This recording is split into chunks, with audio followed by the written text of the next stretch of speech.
Hey guys, what's up? I'm gonna do a hand history review, and the theme I'm gonna go with, we're gonna call this Solverless Poker, where we go through the hands and break them down with no solvers, which I think is a really great way to study for the beginning of your poker career. I feel like adding on solvers should come at some stage, but really at the beginning we want to build up logic and intuition, and the strategies and solvers are a bit too complicated to help you guys do that. We're just going to go through hands and learn about how to think about poker without the solvers and without showing you anything solver related, just explaining the concepts.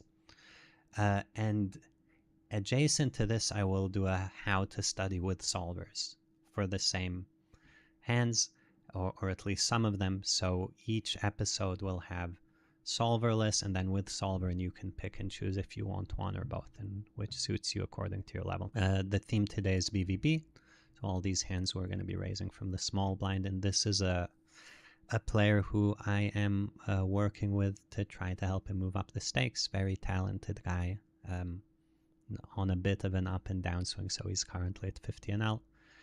King 9-9 rainbow. So the first question we ask ourselves is, who is this board good for? Because that's going to determine our overall strategy, and we want to know our overall strategy before we know what to do with 6-4 of clubs, because 6-4 of clubs is a relatively weak hand. So the way I look at this board, I say, first of all, I'm the raiser, so I like high cards. BVB, you can look at the pre-flop range and say, oh, it's mostly cards 8 or higher or 9 or higher. So all the cards are high, that's great. The board is paired, but it's paired in the region that we open. We open 10-9 off, Jack-9 off, all those kind of hands. King is good for us, Rainbow's good for us. Overall, really good board, so we're going to lean very aggressive. And once we understand this, playing 6-4 of clubs is easy, and you mostly just play it for a bet.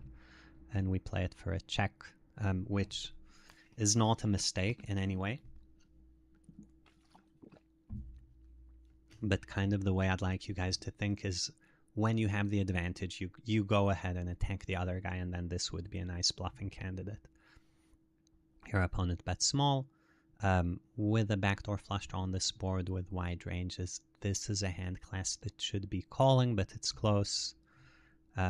So we have, I think, two small mistakes, and this is a hand that we will examine in the solver after to study, and we'll keep going.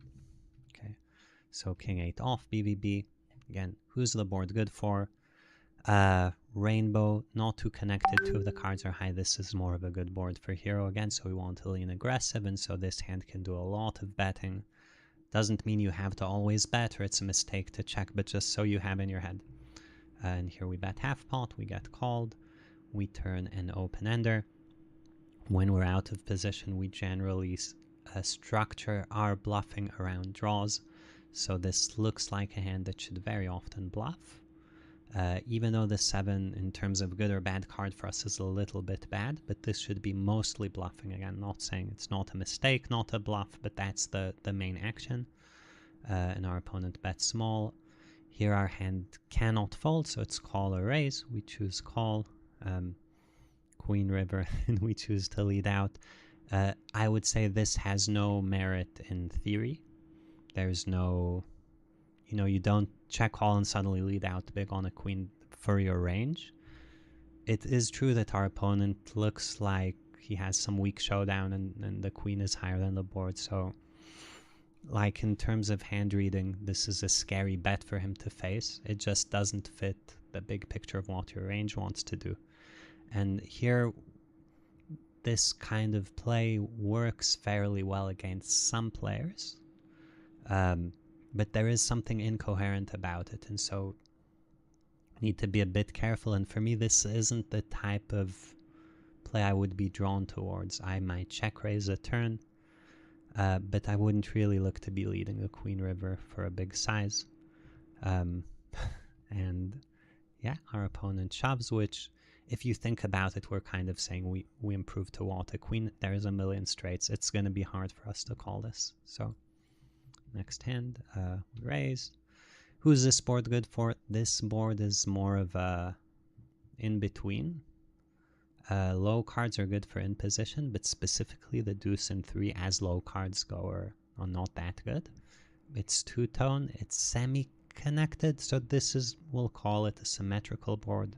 So you want to lean between offense and defense, so no recommendation. We go for a bet with this hand, could also check.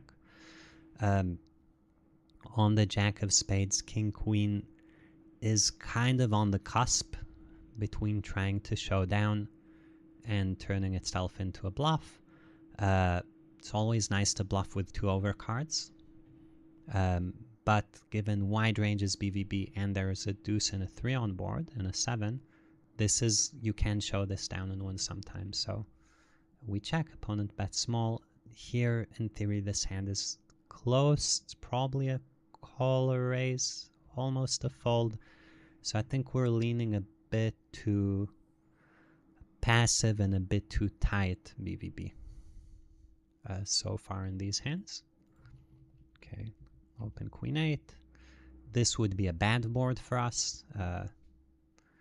There's a straight that only in position makes. 5 and 6 are much better for him than deuce and 3. Connected two-tone low. So here we want to lean very passive, and that goes for all of our hands. So definitely this should check and check fold, and this is well played. Okay, 8s. Again, first question, who's the board good for? Because that's going to determine how aggressive we want to be with pocket 8s. I think, like we said, jack's good. It's kind of it looks like a good board for out of position to me. If you made the deuce a 6, it would be much less good because the board would get more in the direction of in positions range. If you made the 8 a 10 or a 9, it would be more good for us. But good board, so we lean aggressive. It's good. And here we'll call this an in-between board. It is rainbow, but also kind of low and a bit connected. So want to lean in between, can check or bet this hand. Go check, check, 3 of spades, and again we have a hand that kind of gets pulled both ways. On the one hand, you have a gut shot and a bad ace high, so you can bluff, get better ace highs to fold, but it's a bit of a strong hand strength to bluff, so mostly it feels like it should check despite having a gut shot. And now just show down. And our opponent shows ace king, which should have always 3-bet pre. And probably could value bet the river once we check down. Okay, we open king 8 offsuit. First question, who's the board good for? So ace good for us. Ace is a bit unique because on the ace, everyone plays so many aces. So ace 3, they're going to hit ace 3 2 pair, right? With ace 3 offsuit, which is a very strong hand. So how high the side cards are and how connected is super important. And so this is a good board for out of position, but if it were like ace 3 5, it would be a good board for in position. So we want to lean a bit aggro, not like full amazing board for us. That would be more if this were rainbow or if the 3 were a higher card. But we can bet quite often. Once we haven't bet and we get the turn 3, king high is a hand strength that wants to show down. There's a shortcut of just saying BVB showdown ace highs and your best king highs. And so if there's an ace, that translates, it goes 1 down, and then you show down king highs and maybe your best queen highs. So we're trying to show down, we try to show down, and yeah, well played by both. Okay, queen 10. Who's the board good for? So king jack 6, classically very, very good board for out of position. Making it monotone generally is going to favor in position a little bit, but still we want to be extremely aggressive, which we do. It's good. And that wraps up the first session of Solverless BBV.